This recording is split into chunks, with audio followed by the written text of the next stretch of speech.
Hi. Hi everyone, it's me Ayesha and this is my booktube channel, and today's video we're going to be talking about fall reading, and it's going to be a little bit of a different take towards fall reading. And before we jump right, I filmed an entire video and it had no voice, no sound. I made an hour-long footage and my mic decides to die, and please bear with me if my audio is a bit all over the place. Today's video we're going to be talking about books to end up your fall reading list. I don't know about you, I love my fall reading time. I love cozy mysteries, I love spooky books, I love dark academia books. I love getting into the fall vibe, and I do think seasonal reading brings out a great reading spirit. But I also do think that as a mood reader, it's really hard for me to stick to one specific genre, one specific type of book, because if you're a mood reader, you would relate that your preferences of books and choices of different genres really depends on what your mood you're in. All the books I'm going to be talking about today are going to be focusing on reflective, the end of fall, a great time to reflect. Let's get started with all of the 5 books that I'm going to be recommending today. The first book is The Night Circus by Erin Morgenstern.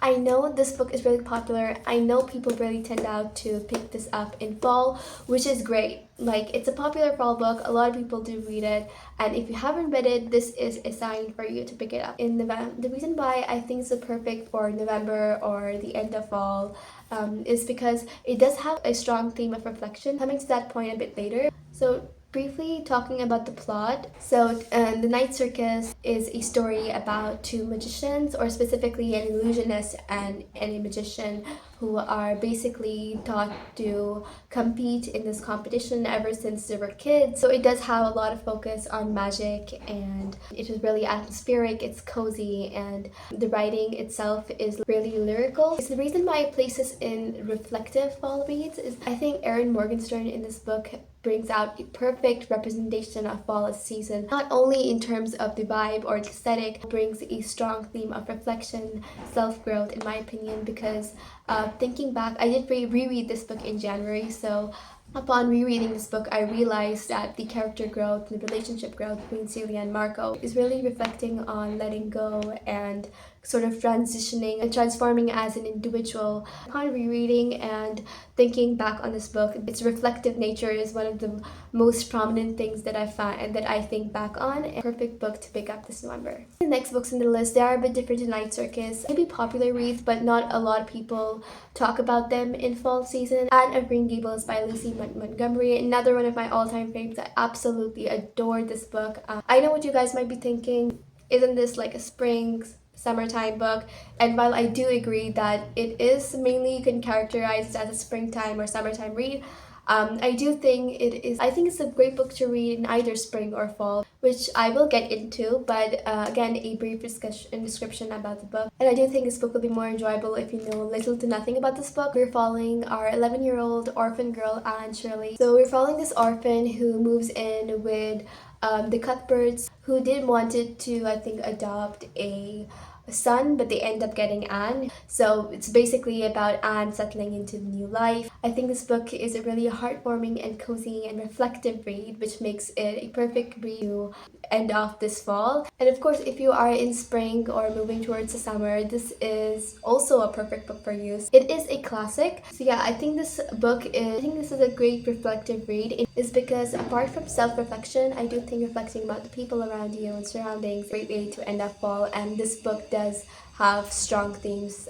as friendship and family. And yeah, if you do pick this book out, let me know. So my next book is, I think this got really popular a few years back. A lot of people were reading it. As a reader who has terrible memory, themes that spoke out to me whenever I think back on this book: reflection and self-growth and making new intentions, that I think back on. And this book is The Midnight Library by Matt Haig.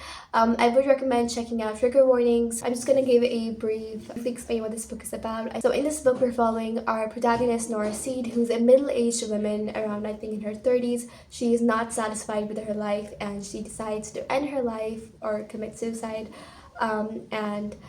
So along the way, she gets transported into this midnight library, which is basically a library that stands between life and death, in which books are basically different lives that Nora C could have lived if she would have taken a different decision or would have taken a different choice. I do think this book is perfect for autumn, and it's a great book to embrace fall as a time for self-discovery and basically starting over, slowing down. My next book is also one of my all-time favorite books. It says Tuesdays with Maury by Mitch Albom. This is a bit different to read in fall. It does give fall vibes, but I don't see people talking about this book a lot. It's definitely different from dark academia, mystery, that kind of vibe, because it is non-fiction, it is a memoir, which again makes this book really dear to me. It's a really good short book. It's basically about the relationship between the professor and a student, and basically reunite after the professor gets this rare disease called the ALS. It's basically about the meetings and the conversations they have on Tuesday. I basically picked it up because it was short and I wanted something short to read because I was coming back into reading. I wanted something not overwhelming and something just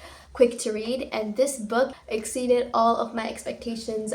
If you haven't picked up this book, please do. But this is a great reflective read for this autumn, and it does bring out a lot of cozy, heartwarming, and sad emotions. The way that this book addresses multiple topics and in a way that is simple but yet so impactful. So if you do pick this book out, let me know. And the last book I have here is a self-help book, and I do think self-help books are a great way to step back, review. I think are a great way to reflect back and to think about yourself as a person. I am a very picky person when it comes to nonfiction or self-help books. Power of Your Subconscious Mind by Dr. Joseph Murphy. So this book discusses on how you think about things and how to overcome certain obstacles for you to think about things more positively. It talks about your subconscious mind and how you perceive things and have an impact on your subconscious mind. It talks about thinking about things and setting intentions. And yeah, so I think this book would be great to read if you're looking for a self-help book to read this fall. I do think these books are the perfect way to end off your fall in November. And if you do end up picking up any of these books, don't tell me down in the comments below. I'll see you guys all in my next video. Bye.